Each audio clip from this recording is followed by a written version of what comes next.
Okay, so what we have planned to discuss today is vasopressors. So what's the difference between a vasopressor and an inotrope? Any idea? Vasopressor is something which causes vasoconstriction, as the name suggests. Inotropes, to the contrary, is something which acts by a varied mechanism. Okay, supposedly an adrenaline is an inotrope, and it has got three mechanisms of action. One is through its inotropic effect. That means it increases the force of contractility of the heart. The second is the chronotropic action. That means it increases the force and the rate. Chrono, as the name suggests, the rate. Okay, so it increases the rate of contraction. Okay, so force, rate, and the tertiary action of adrenaline is vasoconstriction. So an inotrope can have varied mechanism of action. To the contrary, a vasopressor can have only a vasoconstriction effect. Now, what type of actions are these? All the vasopressors, like what noradrenaline, adrenaline, vasopressin, what type of action do they actually do on the patients that are present in ward or present in ICU? And whenever we tend to give any vasopressor or inotrope, what type of action it does on the vasculature of the patient and the heart of the patient? All these actions are predominantly mediated by three types of receptors. What are types of receptors? Alpha, beta 1 and beta 2. Okay? Alpha receptors, as the inherent character is that it is present predominantly in the smooth muscles and the vasculature of the patient's vessels, blood vessels and the smooth muscles. Okay, and the beta receptors are predominantly there, beta 1 and beta 2, through which our vasopressors and the inotropes act. Now beta 1 and beta 2. Beta 1 is predominant in the heart and beta 2 is predominant in the bronchus. It's not like only bronchus, it is also present in uterus, it is also present in the smooth muscles. So it has also got varied availability across the body. But when we discuss of vasopressors, it's mainly alpha, beta 1 and beta 2. Okay. Now let us start with the most commonly used vasopressor that we used almost every single day in our ICU is like noradrenaline. Okay. So what is noradrenaline? It is basically a catecholamine. What type of catecholamine? Most of the noradrenaline is being secreted by the sympathetic endings of the nerves. Okay, so it is basically post-sympathetic secretion, which is predominantly responsible for the secretion of norad, and it constitutes almost like 10 to 20% of the content of the adrenal medulla. Okay, so in our body we have got the adrenal cortex, we have got the adrenal medulla. In the adrenal medulla, what happens is it secretes a lot of other catecholamines and noradrenaline is one of them. Now noradrenaline constitutes almost 10 to 20% of the secretions of the adrenal medulla. Okay, fine. So this is the basics about noradrenaline. And what is the dose of noradrenaline? A very, very simple question, but most of the people, they don't know. So the dose of noradrenaline is something like 0.01 to 0.5 mics per kg per minute.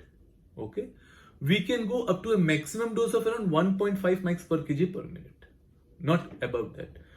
If you read different literature, some literature reviews its dose in mics per minute also. Okay, now they will give a varied range of almost like 10 to 50 mics per minute. Okay, you can go till 150 mics per minute, but all the authentic sources attribute to the dose of noradrenaline as 0.01 to 0.5 microgram per kg per minute, and we can go up to a maximum of 1.5 mics per kg per minute. Now, what's the difference between adrenaline and noradrenaline? When we give noradrenaline, first let us discuss the basic structure of noradrenaline and then we'll move towards adrenaline. So noradrenaline is predominantly a vasopressor. Okay, it has got minimal cardiac activity, so it predominantly acts on the alpha receptors. it has got very weak beta receptor action. Okay, in beta receptor it has got weak beta 1 activity and almost negligible to nil beta 2 activity. Fine. So alpha and beta 1, that is the coincides for noradrenaline. Now what happens if it acts predominantly on alpha receptors? It causes vasoconstriction. As the name suggests, it causes vasoconstriction because of its alpha action. After that, what it does is it causes splanchnic and mesenteric vasoconstriction. Now what is splanchnic and mesenteric vasoconstriction? Our body has got a lot of splanchnic beds, like in the gut we have got the splanchnic beds, which are predominantly responsible for the small capillaries and the precapillaries, venules and the small arteries and veins which are there. So noradrenaline predominantly acts on those vessels and then it causes vasoconstriction and Excuse me, sir. Sir, bed number 158. it predominantly causes this splanchnic and mesenteric vasoconstriction and small vessel vasoconstriction, and it causes the increase in the blood pressures. It has, as I told you, it has got very weak action on the beta receptor. That is, on the contractility of the heart, it has got minimalistic action. Okay, minimalistic to nil action on heart beta 1, and beta 2 is almost negligible only. So this is it. Now, how does it act on the heart? Noradrenaline. It increases the systolic blood pressure, it increases the diastolic blood pressures, and it increases the mean arterial blood pressures. What happens to the renal blood flow? By noradrenaline, the renal blood flow is compromised. That means it decreases the renal blood flow. What happens to coronary blood flow? A very interesting thing that the noradrenaline does. A lot of people have this misconception that it decreases coronary blood flow, but no, noradrenaline it increases coronary blood flow. Again, the mechanisms are varied. It increases the coronary blood flow either by maintaining the mean arterial pressures or by slight bit of coronary vasodilatation. Okay, so this is the mechanism how noradrenaline causes an increase in coronary blood flow. It decreases the splanchnic blood flow, it decreases the mesenteric blood flow. This is the reason why when a patient is on high vasopressor support, we tend to avoid the feedings. Why? Because noradrenaline at a dose of almost like 1 to 1.5 mics per kg per minute will cause splanchnic and mesenteric vasoconstriction. And supposedly we feed the patient at that point of time when the patient is on very high dose of vasopressors.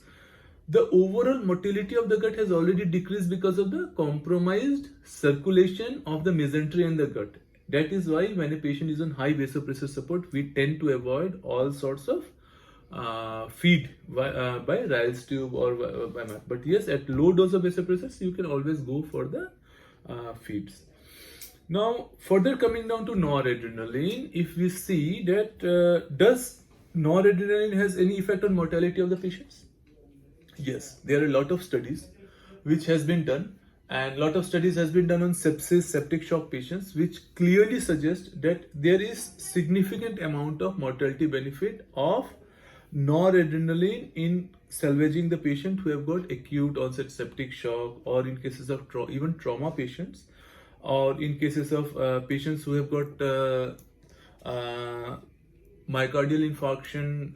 Also, as I told a while ago, it increases the coronary blood flow by its varied mechanism. So even in cases of MI, after ADR, your second choice should be noradrenaline. Okay, so this is about noradrenaline. Now again, coming to adrenaline.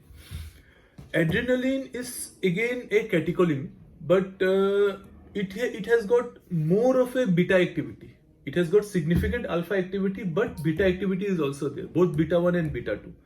Now, beta 1 activity causes an increase in the heart rate. Okay, so it has got both inotropic and chronotropic action on the heart by ADR, and it has also got good alpha activity, that is, it causes vasoconstriction both in the splanchnic mesentery. It predominantly acts on the precapillary venules, small arterioles.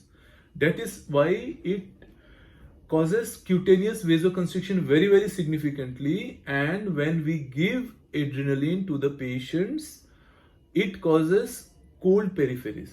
it is also notorious for causing rise in the lactate. But whatever studies have been there, they have proven that all the vasoconstriction caused by adrenaline, and the lactate accumulation caused by adrenaline are reversible in the first 24 hours. Okay, so if we go beyond 24 hours, we may face some issues with adrenaline, but then if we don't go beyond 24 hours and our doses are very, very optimal, the lactate clearance will be easy after 24 hours. Okay, so this is about adrenaline.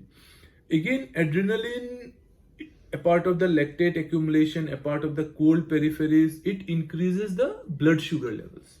This is something, again, if we see in the natural response, as we know, something called stress hyperglycemia. Okay, so how does adrenaline causes stress hyperglycemia? Because it enhances the glycogenolysis portion of the liver. This is the mechanism how it causes stress hyperglycemia in cases of patients where adrenaline is going on continuously. Okay, so this is why adrenaline is used, and in all the sepsis guidelines, if you see, noradrenaline has been proven to be of first choice. After that, you have either vasopressin or adrenaline. Okay, now I think we are extending beyond time, so something about vasopressin. What is vasopressin?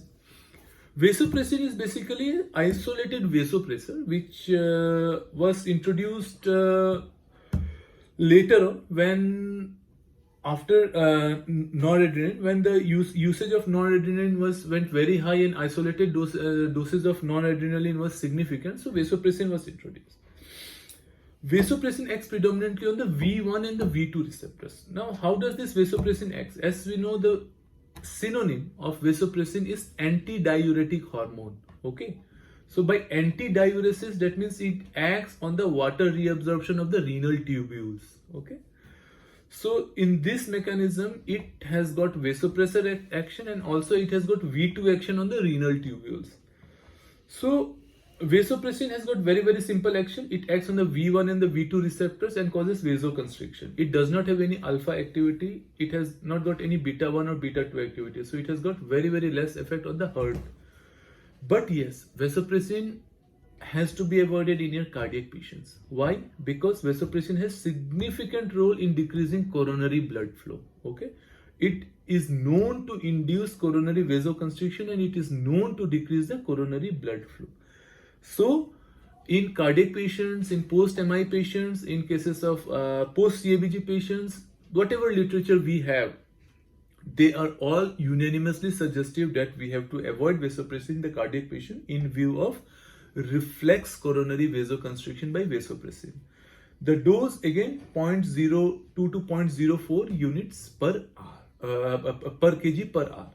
So, basically the dose is in minutes. Okay, so the dose is in minutes, and the dose ranges something in between 1.2 to 2.4 units per hour. Okay, now 1.2 to 2.4, what is the significance of this 1.2 to 2.4? Vasopressin is one drug which has got a null and void action. By null and void, I mean to say below 1.2 units per hour, vasopressin will have minimalistic to no action. Above 2.4 units per hour, vasopressin reaches its plateau effect.